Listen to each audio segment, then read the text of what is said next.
If you or someone you know works in healthcare, you're going to want to hear this.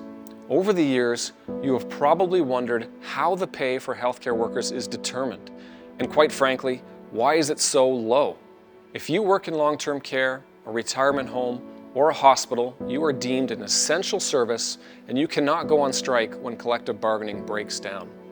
Instead, we have the Hospital Labor Disputes Arbitration Act, which we refer to as HILDA, and that legislation requires that the union and the employer go to interest arbitration. Now, this is an independent process where a neutral third party, known as the arbitrator, resolves the dispute and determines the terms and conditions of your new collective agreement. Does that sound overly convoluted? Well, it often is. So how does CLAC work towards new agreements without the leverage of the option to strike? CLEC approaches bargaining and arbitration the same way that we approach our daily representation. Our highest priority is our members. What are the needs and priorities of our members? That's what forms the foundation of our bargaining approach. The bargaining committees are elected by the members and they represent your interests at the table. We also advocate for member interests when we go to deal with your employers or when we go to the politicians and policymakers to make changes that would benefit the healthcare sector. And to enable both the daily representation, our bargaining process, and our advocacy efforts, we have a sophisticated research department that helps us formulate our positions to create excellent support for all of our efforts and to submit arbitration materials that support our cases in the best way possible. To be quite honest, I knew very, very little. I basically decided to put my name forward to be on the bargaining committee so that I could learn a little bit about what that entailed. And I also wanted to figure out why we weren't getting the settlements that I feel we deserved. Before I knew what arbitration really was, I was very frustrated, actually. I felt very discouraged when past agreements had been agreed upon and the bargaining committee would bring it back and present it to us.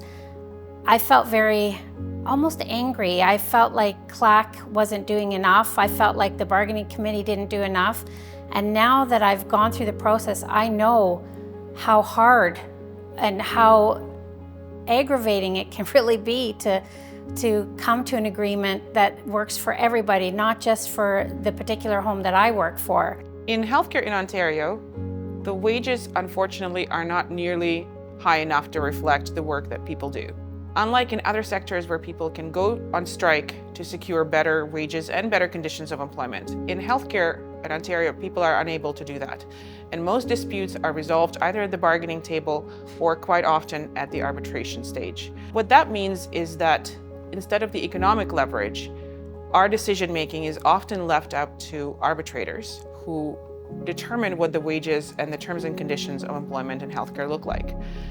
And the way that those decisions are made can be quite complex, and many different factors go into it.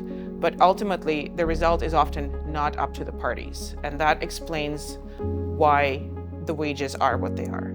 It's a broken system. It's not just money for the workers, we need more money injected into the whole system. It's very frustrating that people, the higher ups, the people that are making the decisions don't realize it, but on their behalf, they aren't in healthcare, so they don't see it. And unless you have a loved one in a long-term care home setting, you have no clue of what really goes on and what really doesn't go on that should be going on. The healthcare industry overall is significantly underpaid, which is something that we fight daily against. That said, your wages are only one component of your work experience. There are many ways in which workplace can and should be made better.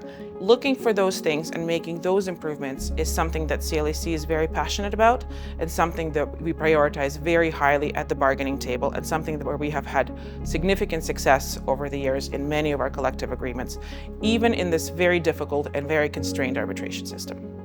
It was an eye-opener that we weren't just dealing with situation going on at my particular long-term care facility, but there were other facilities and their issues as well. So we were bargaining for all of us. So that was a learning curve for me.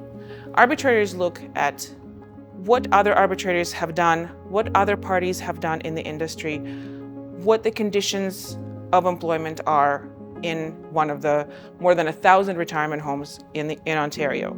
And they make their decisions based on what the parties present to them when it comes to specific evidence for each specific facility, but also in terms of what else is happening in the industry, what other arbitrators are deciding. That is one of the reasons why we have to be very careful and very intentional about the kind of proposals that we bring to arbitration and the kind of arguments that we make, so that we can justify the proposals that the union is advancing on all of those grounds, everything that is listed in the statute in HILDA and everything that arbitrators consider over and above that law. I've learned so much.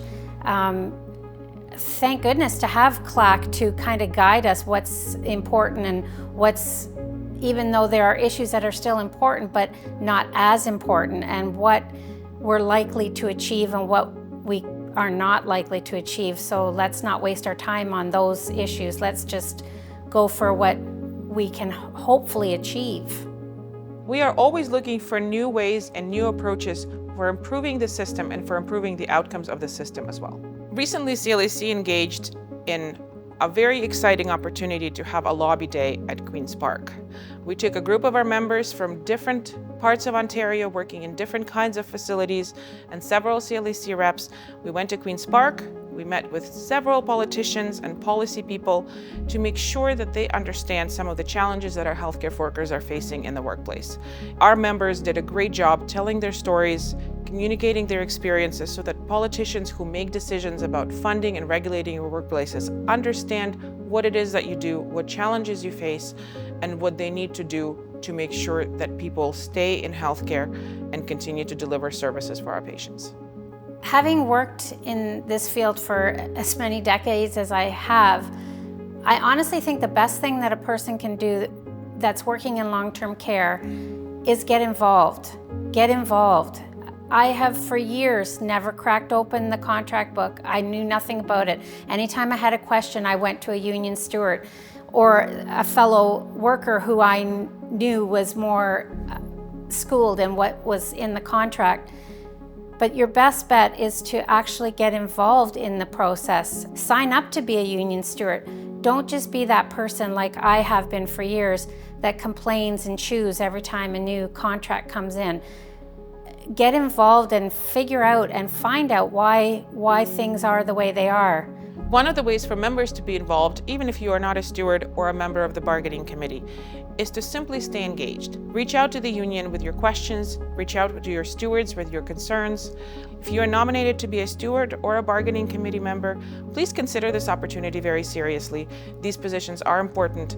They help to prioritize the things that are important to your coworkers and give you a voice to advocate for the things that are important to you. I have been working in bargaining and arbitration part of the healthcare system for quite some time now. I find the work to be very challenging, but also very rewarding, and at times, unfortunately, quite frustrating. But I'm constantly encouraged by our CLAC reps and by our members who continue to show up for work under very difficult circumstances and for very low pay. Doing better for them is something that I consider a goal that is worthy of putting a lot of time and effort into. It's important that all healthcare members understand this process. It has effects on your careers and your compensation. Now, arbitration may not be able to resolve all the issues or achieve what we at CLAC believe our members deserve and work very hard for.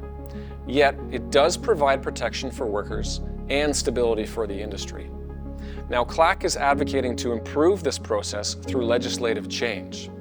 But in the meantime, it is important to work strategically within the system and make it work the best we can for our members. Thoughtful proposals, engaged bargaining, and strong advocacy in arbitration all help achieve progress, even in this broken system, as we continue to fight for better outcomes and a better arbitration system for all our healthcare members.